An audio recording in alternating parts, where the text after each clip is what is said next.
Hello guys! Samahan nyo kami ng kapatid ko magsimba. Ngayong araw na to, pinilit ko yung kapatid ko magsimba. Kasi naisip ko linggo, matagal na din kami hindi nakakapagsimba ng kapatid ko. So ngayon, at least, napilit ko siya na magsimba. Yan na nga, pupunta na kami, alis na kami. Sabi ko sa kanya, sumama siya sa video ko pero ayaw niya sumama lagi. So ngayon, ang ginagawa ko, ay pag nakatalikod ay binibidyo ko lang siya. Yan, ganyan tayo. So ngayon pupunta na nga tayo. Yan, alam niyo ba guys, ang daming tao sa metro station kasi linggo. Yan. So kailangan natin magsimba kasi oras natin. Siyempre, kailangan din natin isama si Lord. So nandyan na nga kami. So ngayon hindi kami makapag-video dyan. So nag-video lang kami sa labas. Sobra, alam nyo ba, naiiyak ako nung nasa misa na. Kasi, sabi ko sa tagal-tagal na namin nagsimba. Ngayon, uwi na ulit po kami sa bahay. So, ngayon, yan na naman tayo.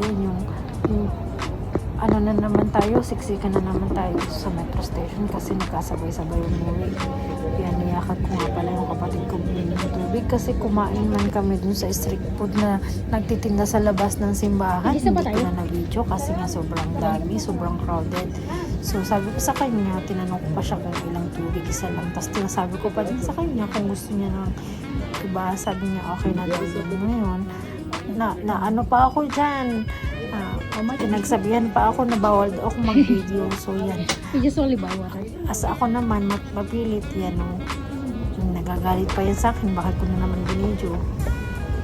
Pauwi na kami niyan. Guys, tingnan nyo naman yung metro station. Lagi na lang puno. Ganyan dito sa Dubai. Alam mo, nagkamali pa kami ng sakay sa halip na papunta kami yun. Ang sakay namin, ipapuntang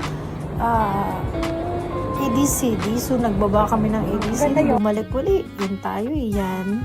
Nakauwi na tayo, guys. Pagod na pagod kami yan. Konting oras lang, pero pagod na pagod. Yan, tapos na po. Thank you. Salamat po sa inyo.